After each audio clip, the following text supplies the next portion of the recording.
Hello everyone, कैसे हैं आप सब। बजट की दुनिया में एक बार फिर से आप सबका स्वागत है। हर साल की भांति इस साल भी मैं आप सबके लिए बजट पे एक खास पॉइंट पे मैं चर्चा करने आया हूँ। ये वो पॉइंट है जिसपे पॉलिटिक्स सबसे हाई लेवल पे है। ये वो पॉइंट है जिसपे अक्सर वही लोग बातें कर रहे हैं जिनके बारे में जिनको टैक्स के बारे में या टैक्स सिस्टम के बारे में जीरो नॉलेज है। जी हाँ, उनको मैं आगाह करना चाहता हूँ कि आगे से यदि किसी बात पे आप टिप्पणी करें तो जरूरी है कि उसके बारे में पहले जान जाएं, क्योंकि हर चीज का लैंग्वेज कुछ चीजों के कानूनों पे भी आधारित होता है। और जी हाँ, मैं जिस टैक्स सिस्टम की बातें कर रहा हूँ वो टैक्स सिस्टम पूरा का पूरा इनकम टैक्स एक्ट 1961 यानी कर अधिनियम जो है, इनकम टैक्स कर यानी आयकर अधिनियम 1961 पर आधारित है। जी हाँ, आज है 1 फरवरी 2025 और आज के दिन हमारी फाइनेंस मिनिस्टर निर्मला सीतारमन लेकर आई हैं बजट 2025। और इसमें सबसे हॉट टॉपिक जो लोग लेके चल रहे हैं, बाकी सारी बातों पे बात करेंगे, लेकिन सबसे हॉट टॉपिक जो लेके चल रहे हैं लोग ये है कि भाई इनकम टैक्स के स्लैब रेट में बदलाव आया हुआ है, यानी इनकम के स्लैब में चेंज आया हुआ है। पहले जो 0 से 3, 3 से 7, 7 से 10 ऐसे करके था, सॉरी 3 से 0 से 3, 3 से 7, 7 से 9, 9 से 12, 12 से 15 करके था, उसको एकदम से इस तरह से मोड़ दिया गया है जिसके बारे में हमने सच में सपनों में नहीं देखा था कि इतना बड़ा बदलाव आएगा। और वो बदलाव के कारण क्या हुआ है कि इस बदलाव में सबसे बड़ा लोगों को जो अटैक कर रहा है, सबसे ज्यादा लोगों की निगाहें जिस पे टिकी हुई है वो ये कि यदि कोई पर्सन अब 12 लाख रुपए तक कमाता है, इनकम है उसका, तो उसको जीरो टैक्स देना पड़ेगा। वही मैंने लिखा है नील टैक्स। कहां? तो यदि वो लेकिन नॉन सैलरीड पर्सन होगा तो उसको 12 लाख। लेकिन यदि कोई सैलरीड पर्सन है तो अगर वो 12,75,000 भी यानी 12,75,000 इनकम भी यदि अर्न कर रहा है ना, तो उसको जीरो टैक्स देना पड़ेगा। लेकिन एक चीज पहले आगाह कर देना चाहता हूं कि ये 12 लाख के बाद यदि आपने एक्स्ट्रा इनकम अर्न करा तो आपको ये 12 लाख या 12,75,000 वाला केस खत्म हो जाएगा और आपको टोटल अमाउंट पे फिर से उसी स्लैब के अकॉर्डिंग, जिस स्लैब के बारे में मैं आगे इस वीडियो में चर्चा करने वाला हूं, उस स्लैब के अकॉर्डिंग आपको टैक्स देना पड़ सकता है। तो जरूर चीजें हैं, ध्यान दीजिए। अब देखिए, इसमें सबसे बड़ा चीज है कि लोग ये सवाल उठा रहे हैं कि सर एक तरफ आप कह रहे हो कि 12 लाख या 12,75,000 इनकम कमाने वाले लोगों के इनकम पे कोई टैक्स नहीं रहेगा, और दूसरी तरफ सर आप ये भी कह रहे हैं कि 12 लाख तक तो छोड़िए सर, आप 4 लाख तक सिर्फ नील टैक्स करा है, 4 लाख के बाद ही आपने टैक्स लगाना शुरू कर दिया है। 4 से 8 लाख, 4 लाख के इनकम पे यहाँ पे 5% और यहाँ 8 से 12 लाख के इनकम पे 10%। यानी कि यदि कोई व्यक्ति 12 लाख रुपया कमाता है तो एक तरफ आप कह रहे हो कि उसको जाओ, उसको छूट दे दिया, उस पर 1 भी रुपया टैक्स नहीं लेंगे, और दूसरी तरफ सर आप ही हो कि यहाँ पे कह रहे हो कि चलो यदि कोई व्यक्ति 12 लाख कमाता है तो शुरू के 4 लाख पे उसको जीरो टैक्स होगा, लेकिन बाद के 4 लाख पे उस पर कितना टैक्स हो जाएगा? @5%, मतलब सर 20,000 टैक्स होगा। फिर उसके बाद के 4 लाख पे आपके अकॉर्डिंग ही सर कितना हो जाएगा?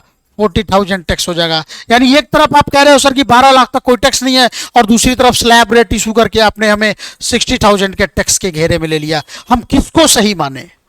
लोग पूछ रहे हैं 5%, 10% या नील टैक्स को किसको सही माने? तो मैं आपको बता रहा हूं, ये जादू की छड़ी इसमें घुमाया जा रहा है। जी हां, बिल्कुल आपने सही कहा कि ये जो है 60,000 ये हमारा टैक्स है, लेकिन यहां पे एक जादू की छड़ी घुमाई जाएगी और जिसके कारण आपका टैक्स जो होगा वो बन जाएगा नील टैक्स। यानी आपका जो इनकम टैक्स होने वाला है वो होने वाला है नील। तो आखिर वो जादू की छड़ी कौन सी है? तो वो जादू की छड़ी है ये कौन? एक है रिबेट। एक जादू की छड़ी का नाम क्या है भाई? तो सर एक जादू की छड़ी का नाम है रिबेट और दूसरी जादू का छड़ी का नाम है स्टैंडर्ड डिडक्शन। लेकिन याद रखिएगा, ये ऑल एसएसी के केस में होता है। मतलब जितने टैक्सेबल पर्सन होंगे सबके लिए रिबेट तो सबके लिए होगा। लेकिन ये जो स्टैंडर्ड डिडक्शन है, ये जो स्टैंडर्ड डिडक्शन है, ये सिर्फ और सिर्फ सैलरीड पर्सन के केस में होगा। अब ये है क्या?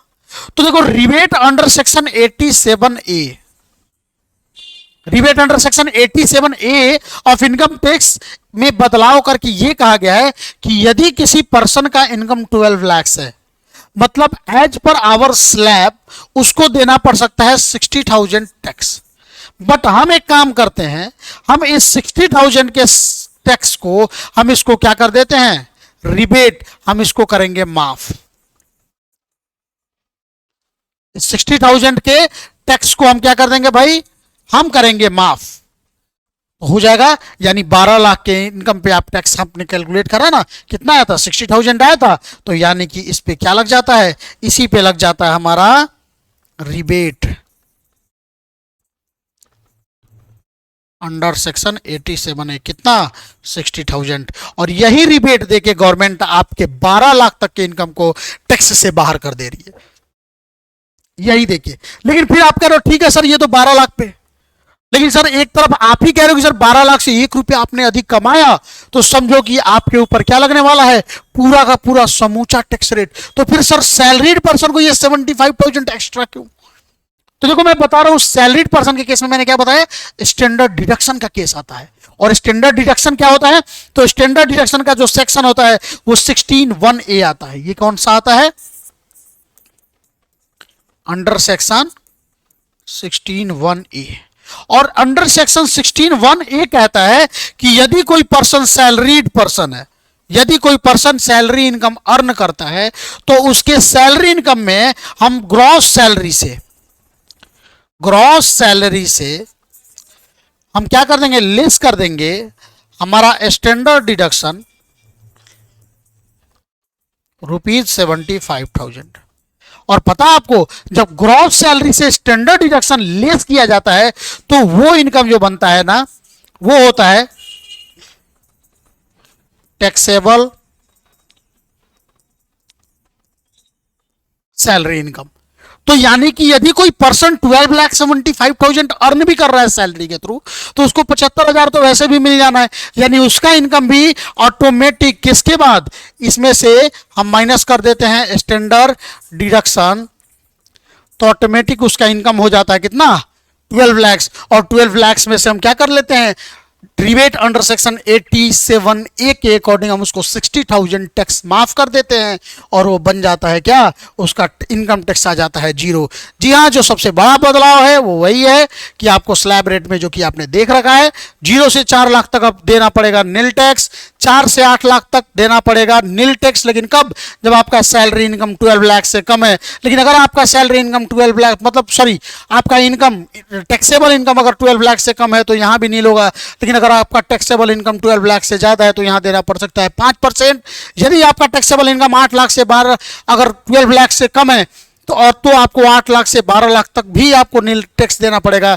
लेकिन यदि आपका टैक्सेबल इनकम 12 लाख से अबव है तो आपको 8 से 12 लाख पे, यानी कि पहले 4 लाख पे आपको नील, दूसरे 4 लाख पे आपको 5%, और उसके बाद 4 लाख पे 10%, और 12 लाख से ऊपर जितना 4 लाख आप बढ़ते जाइएगा, 5% बढ़ाते जाइए 24 लाख तक, यानी कि 12 लाख से 16 लाख तक आपका 10% से 15%, 16 लाख से 20 लाख तक 20% हो जाएगा आपको 15 से 20%, 20 लाख से 24 लाख तक 20% से 25%, और एबोव 24 लाख यदि आपका सालाना इनकम होता है टैक्सेबल इनकम, तो आपको देना पड़ेगा इनकम टैक्स 30% के रेट से।